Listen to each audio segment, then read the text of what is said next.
آدھا سچ بیان کرتے ہیں اور بات کچھ کی کچھ ہو جاتی ہے۔ تو اللہ کے نبی صلی اللہ علیہ وسلم نے یہاں پہ اصول دیا ہے کہ دوسری طرف کی بھی سن لی جائے۔ آپ دیکھیں یہ صحابہ ہیں، صحابی ہیں، صفوان رضی اللہ عنہ، صحابیہ ہیں ان کی بیوی، اور الصحابۃ کلھم عدول، سارے صحابہ سچے ہیں، یہاں جھوٹ کی کوئی بات نہیں ہے، بات سچائی کی ہے، لیکن جب سچائی مکمل نہ ہو، سچ پورا نہ ہو تو بات کچھ کی کچھ نظر آتی ہے۔ تو اللہ کے نبی صلی اللہ علیہ وسلم نے ان کے شوہر سے پوچھا کہ تم کیا کہتے ہو؟ تو اب سنیں کہ ان کے شوہر نے کیا وضاحت دی۔ فقال یا رسول اللہ، ان کے شوہر نے کہا کہ اے اللہ کے رسول صلی اللہ علیہ وسلم، اما قولها یضربنی اذا صلیت، کہ میری بیوی کا یہ کہنا کہ جب وہ نماز پڑھتی تو میں مجھے مارتا ہوں، تو یہ بات ہے کیا اصل میں؟ کہتے ہیں فَإِنَّهَا تَقْرَأُ بِالسُّورَتَيْنِ وَقَدْ نَهِيتُهَا۔ شوہر نے وضاحت کی کہ اللہ کے نبی صلی اللہ علیہ وسلم یہ دو دو صورتیں پڑھتی چلی جاتی ہیں، یعنی یہ نماز پڑھنے کے لیے کھڑی ہوتی ہے تو بہت لمبی لمبی صورتیں، ایک نہیں دو دو صورتیں پڑھتی چلی جاتی ہیں۔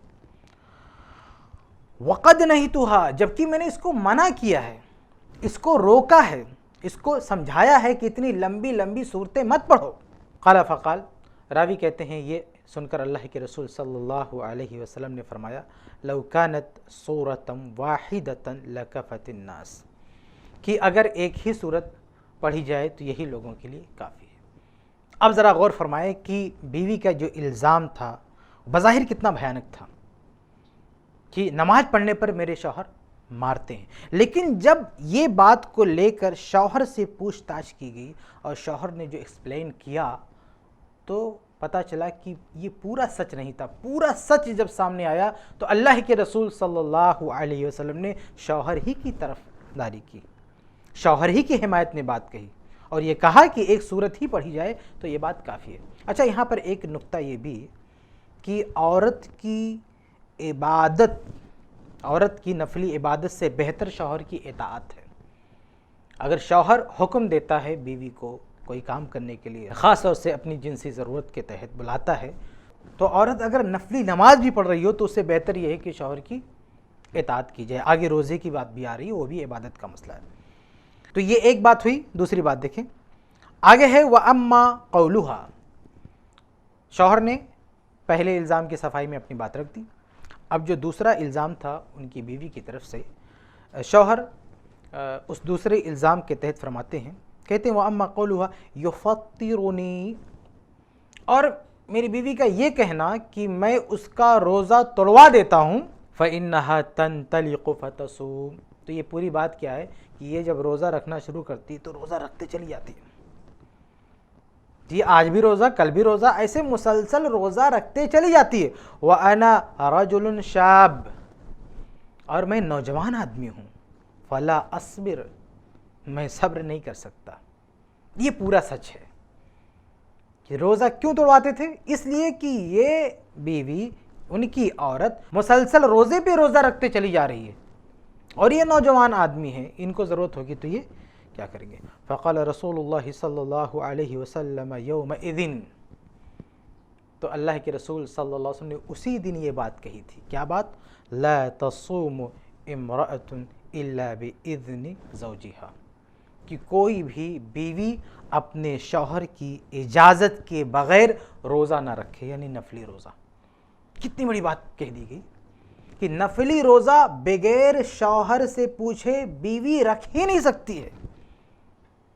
یعنی اگر شوہر کو جنسی ضرورت ہے اور شوہر اس کی وجہ سے کہہ دے تم روزہ نہیں رکھنا، تو اللہ اکبر، اس کی ضرورت کو مقدم رکھا گیا ہے عورت کی عبادت پر، اس کے روزے پر۔ تو یہاں پہ بھی دیکھیں جب اللہ کے نبی صلی اللہ علیہ وسلم نے پوری بات سنی، مکمل سچ سامنے آیا، تو یہاں بھی بات شوہر کے حق میں گئی۔ تو جب وہ ادھوری سچائی تھی تو کتنی خطرناک دکھ رہی تھی، لیکن جب مکمل سچ سامنے آیا تو شوہر ہی مظلوم نظر آنے لگا، اور اللہ کے نبی صلی اللہ علیہ وسلم نے اسی وقت یہ ضابطہ دے دیا، یہ قانون بنا دیا کہ کوئی بھی بیوی اپنے شوہر سے پوچھے بغیر روزہ نہیں رکھ سکتی۔ یہ دوسری بات ہے۔ آگے تیسری بات، شوہر نے کہا وَأَمَّا قَوْلُهَا إِنِّي لَا أُصَلِّي حَتَّى تَطْلُعَ الشَّمْسُ، رہا میری بیوی کا یہ کہنا کہ میں نماز نہیں پڑھتا ہوں یہاں تک کہ سورج نکل جاتا ہے، فَإِنَّا أَهْلُ بَيْتٍ قَدْ عُرِفَ لَنَا ذَاكَ۔ تو مسئلہ یہ ہے کہ ہم ایسے خاندان سے تعلق رکھتے ہیں کہ ہمارے اندر یہ چیز معروف ہے، سب جانتے ہیں کہ یہ مسئلہ کیا ہے۔ لا نکاد نستیقظ حتی تطلع الشمس، کہ ہم نہیں جاگ پاتے ہیں یہاں تک کہ سورج نکل جاتا ہے۔ اب یہ جو آخر کی جو لائن ہے یہ بہت ساری روایت میں کچھ الگ الگ ہے، بہت سارے محدثین نے اس کی تشریح کی ہے کہ اس کا پورا مطلب کیا ہے۔ بعض نے یہ کہا کہ وہ رات بھر پانی بھرتے تھے، رات بھر کام کرتے تھے اور تھک جاتے تھے، تو کوئی دوسرا آپشن نہیں تھا اس وقت، تو ان کے لیے یہ گنجائش دی گئی تھی کہ ٹھیک ہے آپ تھک جاتے ہیں، سو جاتے ہیں، نہیں اٹھ پاتے ہیں، تو جب جاگنا تو نماز پڑھ لینا۔ اور بعض اہل علم نے لکھا ہے کہ ان کو کسی طرح کی کوئی بیماری تھی کہ جب یہ سو جاتے تھے تو وہ بیدار نہیں ہو پاتے تھے۔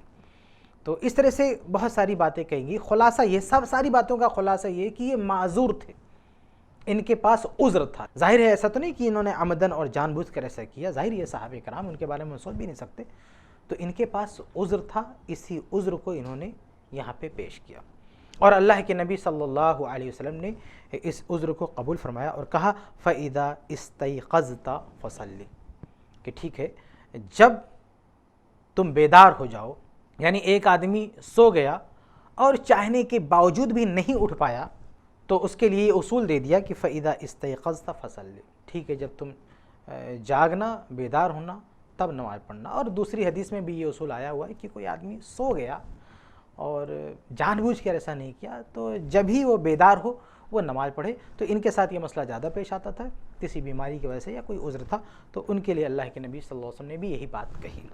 تو اس تیسرے مسئلے میں بھی اللہ کے نبی صلی اللہ علیہ وسلم نے شوہر کا عذر قبول کیا۔ یہ سنن نبی داؤد کی پوری حدیث ہے اور یہ حدیث صحیح ہے۔ شیخ البانی رحمہ اللہ نے بھی اس کو صحیح قرار دیا ہے، حافظ ابن حجر رحمہ اللہ نے بھی اس کی سند کو صحیح کہا ہے، اور بھی بہت سارے محدثین نے اس کو صحیح قرار دیا ہے۔ بعض حضرات نے اس کی سند پر ایک اعتراض کیا ہے، وہ یہ کہ اس کی سند میں ایک راوی ہے امام اعمش، اور انہوں نے ان سے روایت کیا ہے۔ سند کیا ہے؟ ان الاعمش، یعنی بیچ میں کیا ہے؟ ان الاعمش ان ابی صالح، یہ بیچ میں آ رہا ہے۔ تو کہتے ہیں کہ امام اعمش رحمہ اللہ یہ مدلس تھے اور ان سے روایت کیا، اس لیے روایت ضعیف ہوگی۔ تو اس کے بہت سارے جوابات ہو سکتے ہیں، لیکن میرے خیال سے بس یہ ایک جواب ہی کافی ہوگا کہ امام ابن سعد رحمہ اللہ نے بھی یہ روایت نقل فرمائی ہے تقریباً انہی الفاظ سے الطبقات میں۔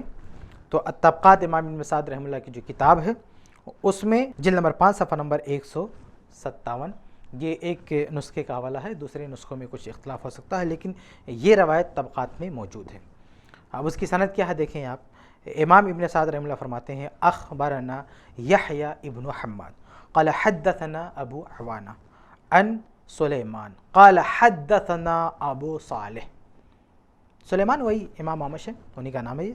تو امام اعمش فرماتے ہیں کہ حدثنا ابو صالح، تو انہوں نے حدثنا کہہ دیا ہے، سماع کی صراحت کر دی ہے، اس لیے سنن نبی داؤد کی حدیث ضعیف نہیں ہے۔ یہ ایک جواب ہے، اور بھی بہت سارے جوابات ہیں، مثلا یہ کہ امام اعمش ابو صالح سے روایت کریں تو ان کا انانا مقبول ہوتا ہے۔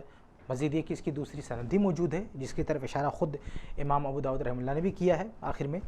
تو بہرحال یہ روایت بالکل صحیح ہے۔ جو یہ اعتراض ہے معمولی سا اعتراض ہے، ان یہ کوئی بہت بڑا اعتراض نہیں ہوتا ہے بھائی، بہت زیادہ اس کی وجہ سے حدیث کو ضعیف کہنے کا شوق نہیں پالنا چاہیے، کیونکہ سماع کی صراحت کہیں مل جاتی ہے۔ یہ بہت کمزور بات ہوتی ہے کہ مدلس نے ان سے روایت کیا اس لیے روایت ضعیف ہے، کیونکہ بھائی اس کی سماع کی صراحت مل سکتی ہے، مطابعات مل سکتے ہیں، شواہد مل سکتی ہیں، دوسری سند مل سکتی ہے، اس لیے اچھی طرح سے تمام طرق کو جمع کرنے کے بعد ہی کوئی فیصلہ لینا چاہیے۔ خلاصہ کلام یہ کہ یہ روایت بالکل صحیح ہے، اس میں کوئی خرابی نہیں ہے، اور اس روایت اور اس حدیث میں ہمارے لیے کئی طرح کی تعلیم ہے، کئی طرح کا سبق ہے، جس میں سے ایک بات یہ کہ کوئی شخص کسی کا کتنا ہی قریبی کیوں نہ ہو، اگر اس کی برائی کرے، اگر اس کے خلاف کوئی بات کہے، جیسے کوئی بیوی ہے اپنے شوہر کے خلاف کوئی بات کہے، کوئی شوہر ہے اپنی بیوی کے خلاف کوئی بات کرے، خاص طور سے جب میاں بیوی کا رشتہ ٹوٹ جائے تو اکثر دیکھنے میں آتا ہے کہ بیوی بہت بھیانک الزام لگاتی ہے اپنے شوہر پر۔